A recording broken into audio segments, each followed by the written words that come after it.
Hello, Namaste, Hariharan Iyer, the entertainer, and I welcome you to yet another edition of my entertainer show. And I just decided that to invite guests to my entertainer show, I don't have to go outside my family at all.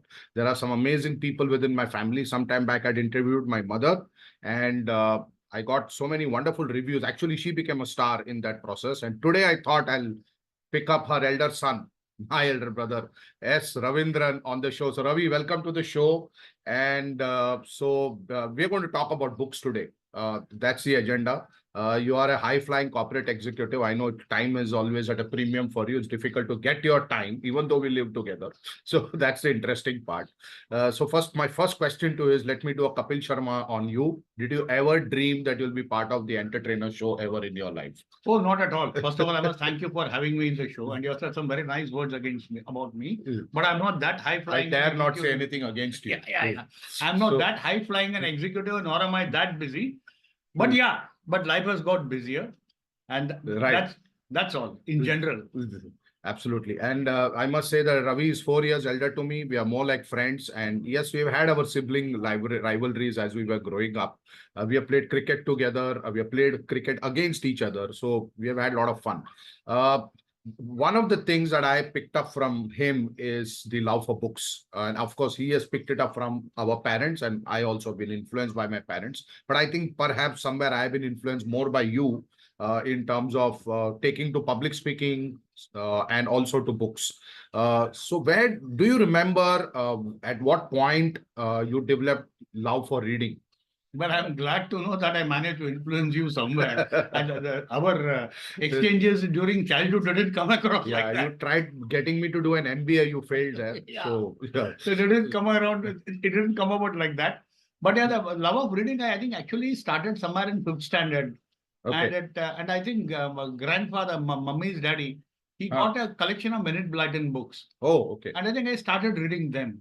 I think they were a Secret Seven collection, the stories about the Secret Seven. Right. And that is where I started reading. And then once I started reading, well, I just got hooked. And then till 8th standard, it was reading more novels. I graduated from there to Perry Mason. And then slowly I experimented with the James Hadley Chase, which is what kids of the 70s and 80s and teenagers we aspire to do. And it was around 8th standard, that I began reading the newspapers. Wow. Okay, around 8th standard, you started reading newspapers. Wow. Okay. I mean, full time. Earlier, I used to barely glance at it. So, but basically, as I can see, your journey with books started more with fiction. Fiction, it started with Enid Blyton. Honestly, it started with Enid Blyton. And I know that your love for short stories and also stories as a whole, and he is going to be an author very soon. And your hero is R.K. Narayan. And why is that?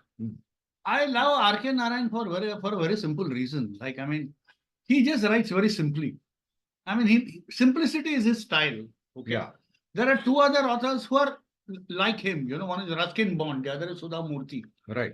And they also write very simply. And I think the beauty of the language is not the number, it's not the verbs that you use or the verbiage that you spew. Absolutely. It is actually about being able to communicate a thought. And I think all three of them do it beautifully in their own way.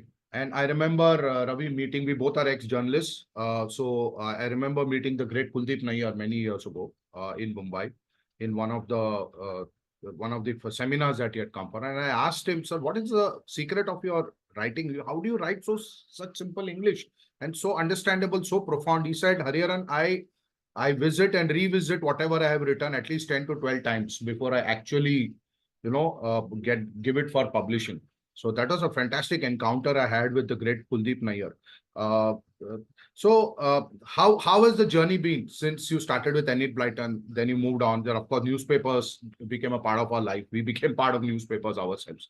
But how has the journey been? What kind of reading have you been doing, say, in the last few years? Or what is the kind of contemporary reading that you're doing right now? See, I'll tell you what, reading never stops. Once you're hooked to reading and you love it, it continues. And unfortunately, the truth was that when I was a journalist, I didn't have too much time for reading. Right. The job was so demanding. Second thing is that after writing all day long or being in the quest for news, you didn't feel like reading. But afterwards, I was a journalist for about 13 years. In 2005, I moved to the other side. I became a communications professional. That time, my love of reading resurfaced again. I again began reading. I again became a little more academically inclined, and I even did an executive MBA. Right.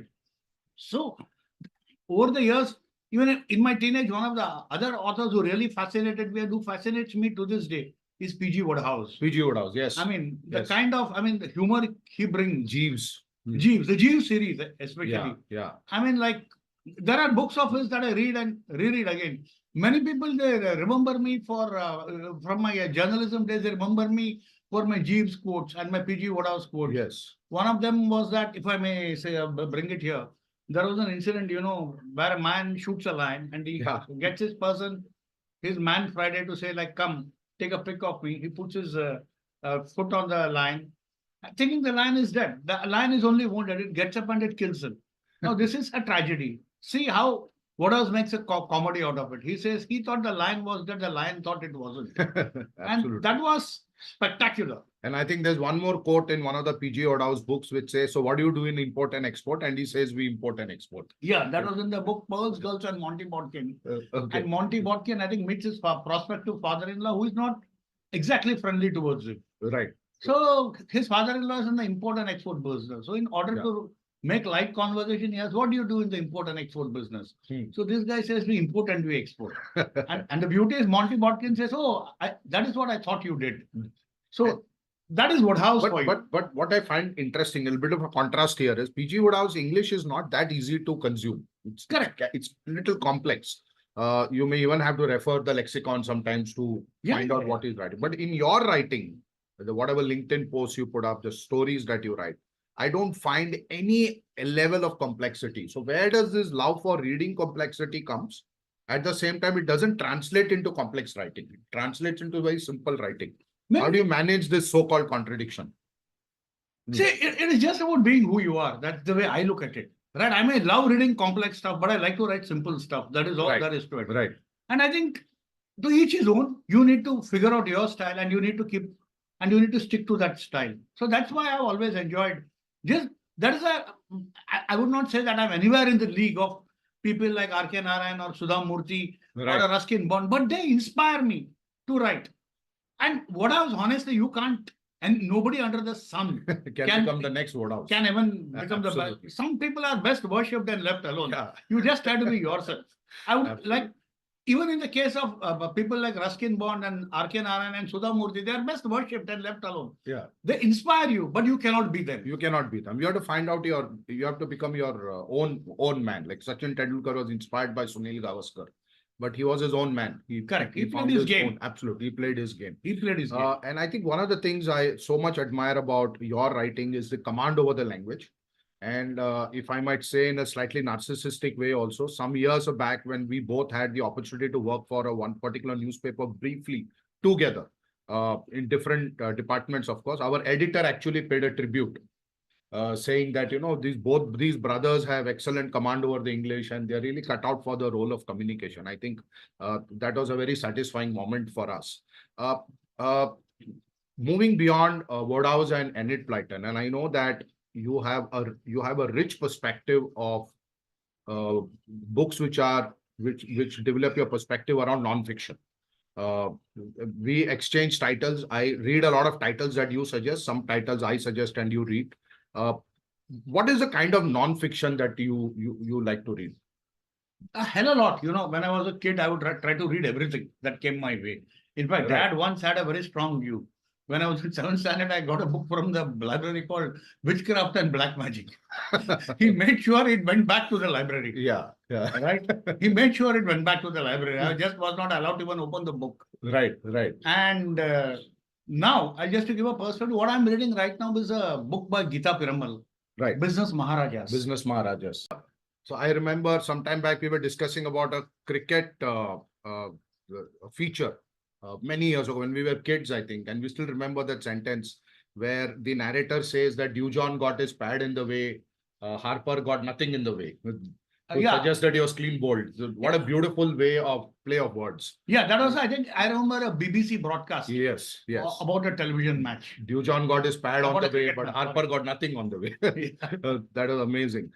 Any particular book that has inspired you a lot, somewhere changed your life? And I don't know whether one book can actually have a complete life-changing experience. It's always a series of books that you read, but anything that comes to your mind.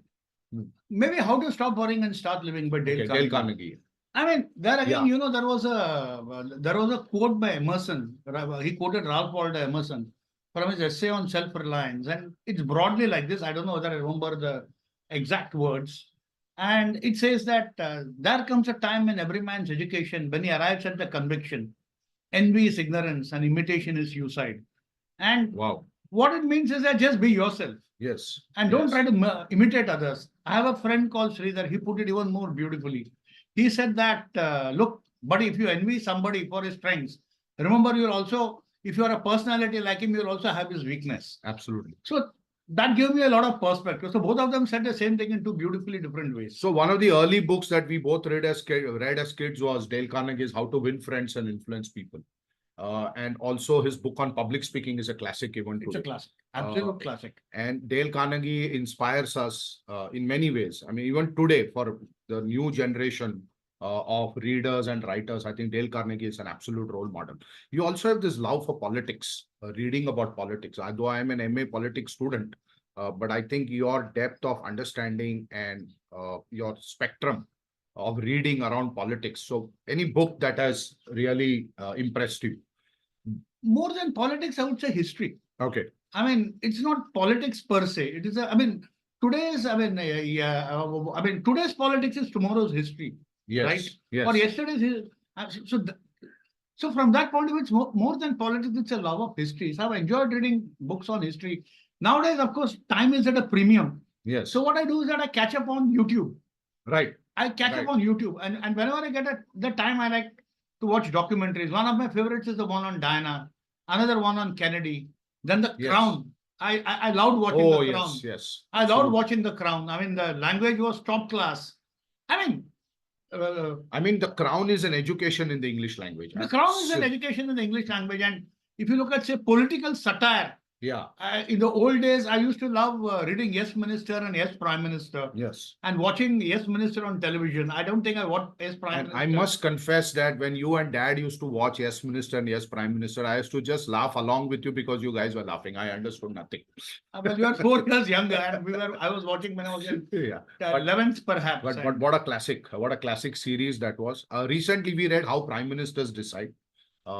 I think it's an amazing book in political literature. I mean, it gives you insights into how our destinies are decided by a few very powerful people at the top. So I think that's the kind of political reading. And I'm sure you read a few other things also in politics. Anything from literature, because I've seen in your library some classics also. Some English classics. I have classics, but I'll tell you, I read more the abridged versions. Even when I was a child, or when I was in school and college, I used to read more the abridged version, and not the thing. Yes, if you say my single biggest literary accomplishment in reading was, I think, reading the original version of David Copperfield when I was in 8th standard, which had, I think, about 900 pages or 900 odd pages, and I was in 8th standard at that point. I think it took me about a week. But I've also read crime fiction. The Godfather continues to be a favorite. It used to. It's an amazing book. Absolutely, and there is so much. There is so much there. It's all about crime, but it's also about life. Yeah. So that is what fascinates me about The Godfather. So there is absolutely so much that we can talk about books and the kind of reading that you have done. Any particular message for the youth of this country, which are so stuck with mobiles and pads? Any particular message for them you have in terms of what they should read and what they should not? I will just say one thing, right? Read whatever you want. Right. That is not this one. Consume it on whichever platform you want. Right. But all I'm saying is that use your discretion. That's all. Because I feel that the era in which we live, it is not really possible to control beyond a point. Absolutely. But use your discretion. And let parents be a guide, friends and advisors, rather than using what I call the parental control feature. Absolutely. So that, I think, would help again. So Ravi, it was so fascinating to talk to you. I consider this to be just the episode 1 of our conversation. Okay. We will take forward this conversation to even greater depth and detail. You have so much wealth of knowledge around books and overall about life and the intellectual aspects. So I want to thank you for being with me on this show today. We covered a fairly wide spectrum in a short period of time. Anything you would like to say and conclude our conversation? All I'm saying is that if you like reading, just pursue it. It'll be something that will be there with you all your life. It will constantly broaden your horizons. It will give you new ideas, new perspectives. Right. But I also want to say something. If reading is not your passion, something else is your game. Yes. Pursue that. It's in the end, it is like they say, it's all about, like one of the famous movie actors or one of the famous movie houses. Yeah. I think one of the sayings, it's all about loving your parents. I think it is the catchphrase of a movie or something. Yes. I think Yes. it's all about pursuing your passion. That's all. Thank you, Ravi, for being on this show and gracing the occasion, so to say. Uh, it's an absolutely amazing journey to be a reader. I think reading itself is a great journey. So, ladies and gentlemen, thank you so much for being with us on this show, and do subscribe to my YouTube channel and do share this video. Let's inspire more and more people to read, write, and grow in their life. Thank you.